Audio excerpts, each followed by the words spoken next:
Now here is the Kodak PixPro FZ152. Here's some things I'm going to explain to you here.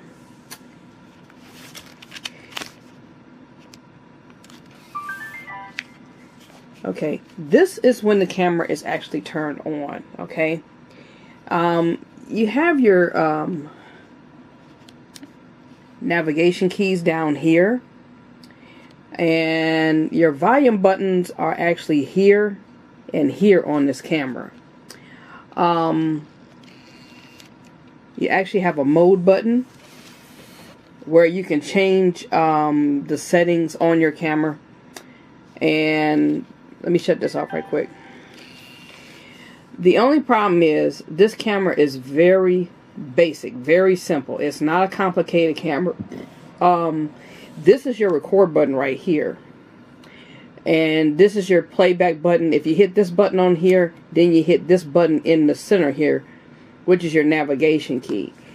The only problem with this camera is it's got a lot of things that should have been added, and one thing I will say would be the Wi-Fi. Okay, the Wi-Fi should have been put on this camera, and it wasn't. The other things are initially, here's another menu key, and it doesn't really do nothing to help you. But this right here in the center, you see where that looks like a garbage can on the navigation key, the bottom key? Well, that and this here are your up and down volume keys. And I called Kodak yesterday, and the first thing I did was I asked them, is the indicator light supposed to be showing up while this camera is charging? Now, remember what I said about the mode key? Your mode key is where you can change auto or whatever you want, and basically that's really about it. This camera has a lot of quirks because it's only a basic camera.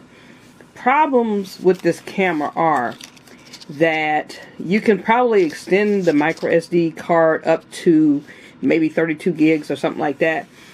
But the other problem is it's not Wi-Fi. It doesn't have a whole lot of features on the camera.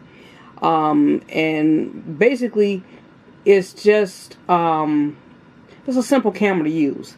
If you want something that's going to be more to your liking, to adjust your features to certain settings on a camera, this is not the camera. Okay, for $99, you're not going to get that. So the best thing I can tell you for this camera here is, if you want some entry level for $99, you can't go too wrong, because like I said, it doesn't have a whole lot of features. It doesn't have the Wi-Fi built in on it. You have to initially charge the battery for 99,